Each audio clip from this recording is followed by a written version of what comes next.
Hey, Carl. Okay, so here's the deal on the Kubrick story.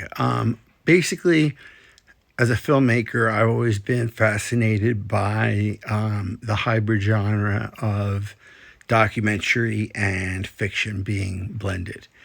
Too often, people make either fiction films or documentary films, or if they make mockumentary films, it's obvious that they're making mockumentary films. What I am interested in are things like Blair Witch Project, and other things like that, where people walk out of the theater not knowing if it was real or not. Okay, which is exactly why Blair Witch had the success it had.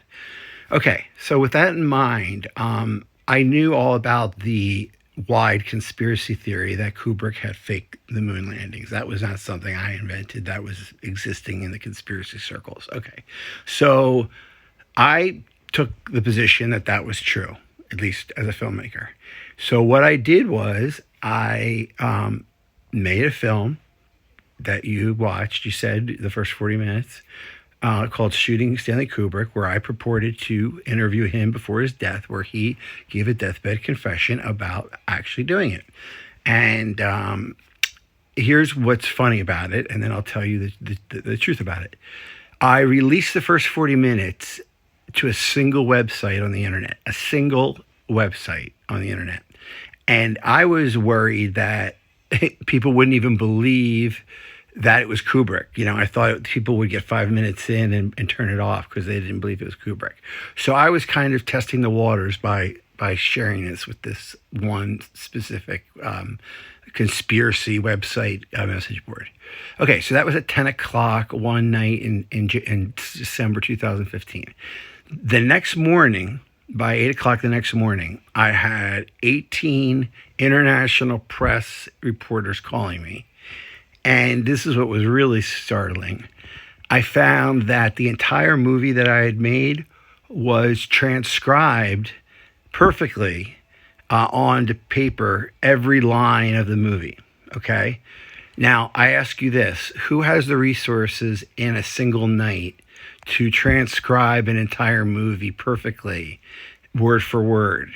Who has the motivation, the resources, the money, blah, blah, blah? Well, my answer is the government.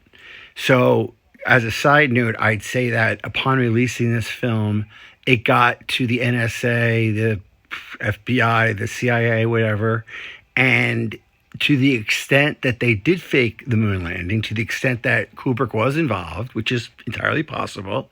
I think it's true, but I may be wrong. But let's say it's true. If it is true, me making that film would touch a nerve and cause them to do what they did, which was transcribe it and aggressively pursue what was going on.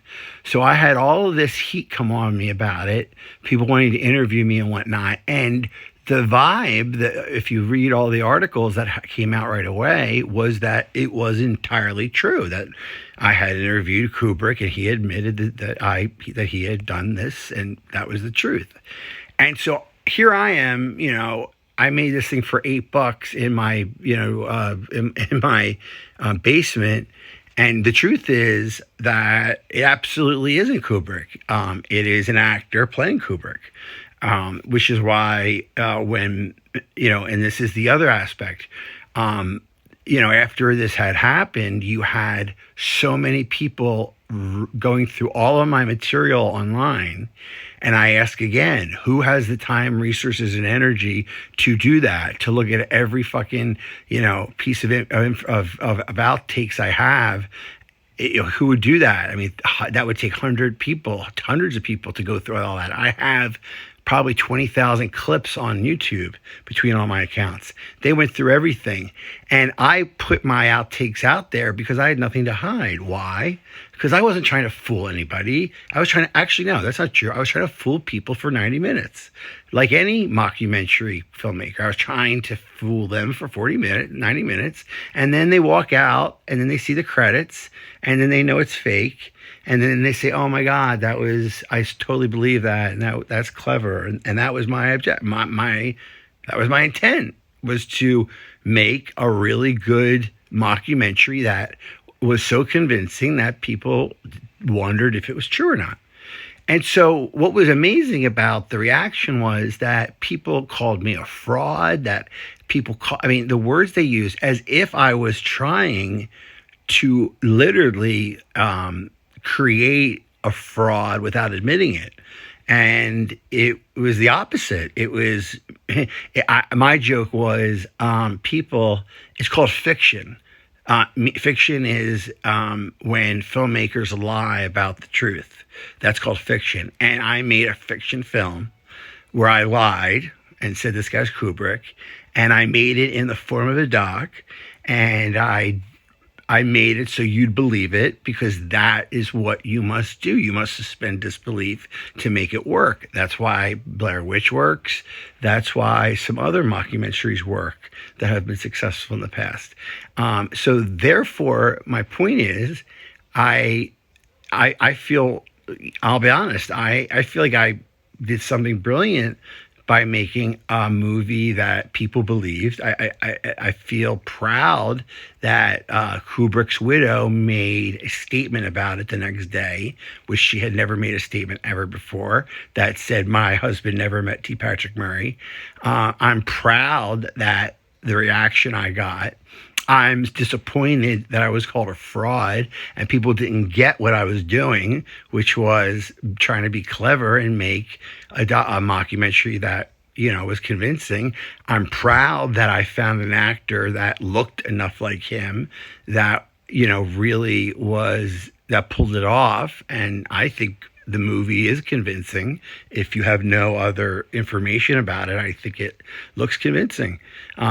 So that's the bottom line. And to be honest, I want to finish the film. I have 2 hours of it. I only showed 40 minutes on that piece on Vimeo, but I have the whole movie done. And what I'd like to do is polish it up, finish the 2 hours, put it into form, and release it. And I think it would be a fascinating thing to release on Netflix or something like that. I've had films on Netflix. So I think that would be a great thing. I think it would be something that people would debate and talk about. I would love to be interviewed about it and admit the truth. But I would love for someone without any context or background to walk into a theater or their home or put on Netflix, watch this movie and say, "Oh my God, Kubrick did film the moon landing. That makes sense. I believe that." And then at the end, they see that Kubrick was played by an actor, and then they scratch their head and they say, "I don't know what to believe now." So the point is simply that I made a fake movie that was trying to look as real as possible, like any mockumentary that's ever been made. And I've never, ever said differently when asked by reporters or anyone else. And that's the bottom line. So oh, by the way, Tom is the actor. So when people saw the outtakes and they saw me, directing Tom or yelling at Tom, that's because that's the name of the actor. And I think he did a terrific job. And I'm super proud of what I did. I think what I did was amazing for the limits I had, the budget I had. I did it all by myself without a single crew member, and I did it for no money. So I'm really proud of myself, and I'm glad people are still talking about it. Believe it or not, some people still think it's real, despite all the evidence that it's fake. People still believe it's Kubrick, which is funny. I think there's enough people out there that haven't seen it, so I could make the film in a 2-hour form or 90-minute form and release it, and people would possibly enjoy the fun of not knowing if it was real or not. I think there's a lot there. I think the premise was solid. So if you have any other questions, please ask me, but I thought this was a better way to answer your question rather than, write it all out, because that takes a lot of energy. So anyway, please ask me anything you want, but that's the bottom line. I think I covered it all, but that's it. So I will stop here and tell you I appreciate your interest, and I'm willing to continue this discussion if you'd like to. All right, all the best. Signing off, T. Patrick Murray. Bye.